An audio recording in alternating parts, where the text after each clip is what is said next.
So I quit my job, left for a higher paying job, achieved my highest ever income, and then I left again. This video is about the entire journey and what I learned along the way.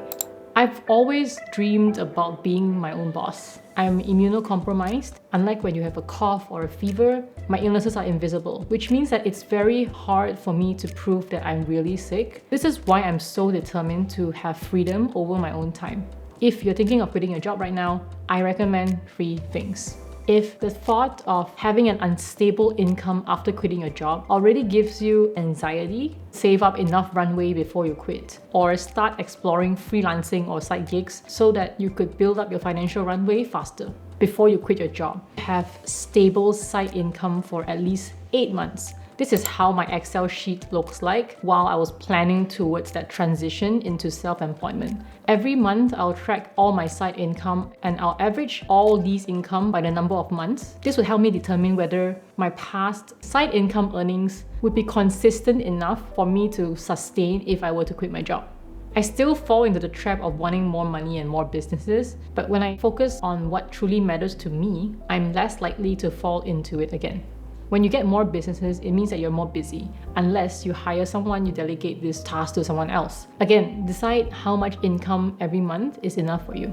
Chasing more money isn't the answer. When you're an employee, your company covers expenses like design tools, books, and even your laptop. As a business owner, this is on us. Before I officially left my job, I registered a company in Malaysia 1 year before I quit. I started managing my schedule as if I were already running my own business. This mindset is really important to prepare ourselves mentally and practically for this transition. Start thinking and acting like a business owner and not just an employee. I still remember the day when I finally submitted my resignation letter. While there's thrill and excitement and happiness and joy inside me, I was afraid of what might happen. What if I regret this decision and I go back into being a full-time employee? What would people think of me? And all these self-limiting thoughts come creeping in. I want to talk about that. The early days of being my own boss. How it's like. My calendar is empty again. I'm fully in control of my own time. No more random messages like, oh, can I pick your brain? Or can we hop on a quick call for something that could have been a message or an email? It's pure peace, and I no longer dread Mondays again.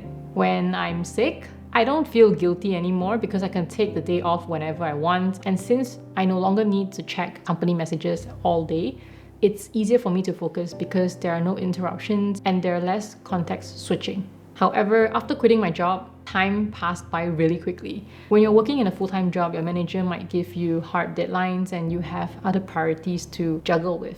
Without these things, I took things slowly and at my own pace. Tasks that usually take 3 days to complete would take me a week or even longer because no one was pressuring me. I wasn't 100% focused, and that could be a problem. Even before quitting your job, set a strict routine on what you plan to do if you were to quit your job, so that when you actually do that, you won't go around mindlessly doing things that you never planned to do. Decide what time you want to wake up, go to sleep, and what daily routines you want to incorporate. Set break times and cut off time for fun and relaxation. Before you go to sleep, decide what you need to complete by tomorrow, so the next day when you get to work, you have a clear intention on how you want to structure a day to tackle those tasks. After you quit your job and become self-employed, is there still work-life balance? Sometimes I take a complete break for 2 weeks without doing any work at all. Other times, I work through weekends, like day and night, for a client project or a YouTube video.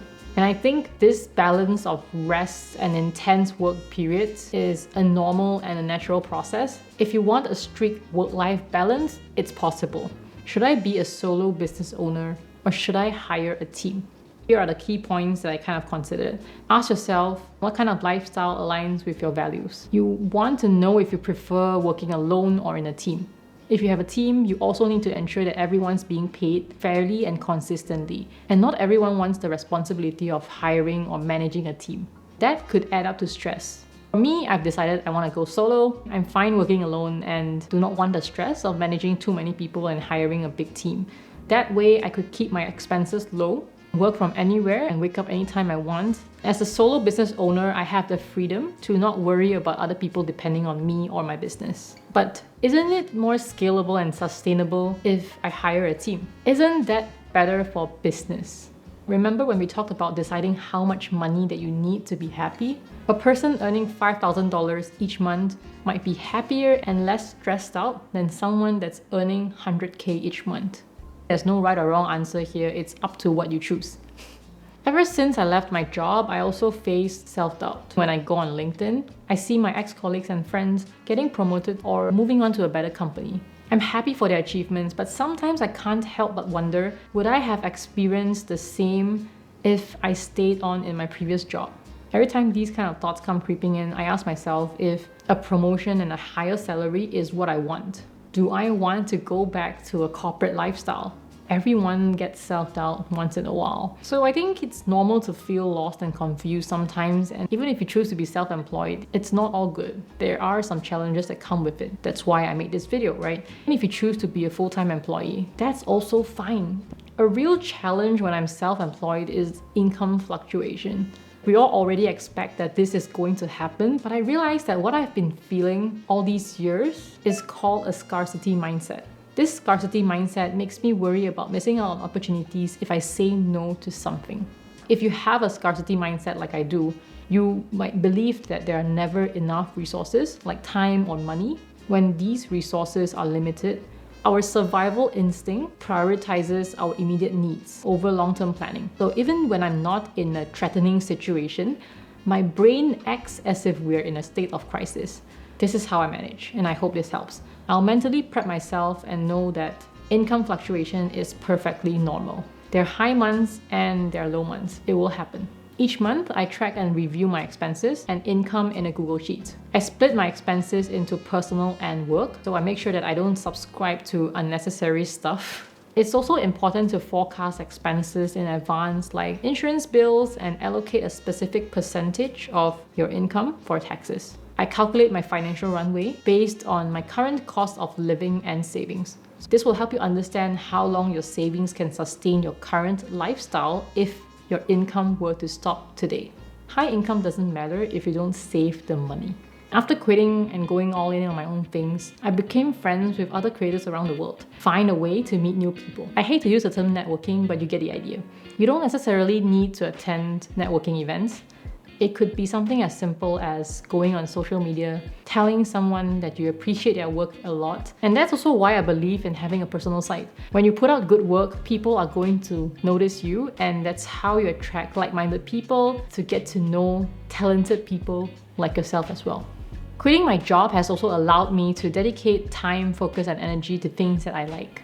I've always wanted to learn back-end coding, but I just couldn't find the time, focus, and energy to just sit down and learn about it. The best way to learn coding is always to build something, and that's why it led me to building Buttery.so, a site where I craft free and premium icons pixel by pixel. I spent a month diving into these back-end coding tutorials that are freely available.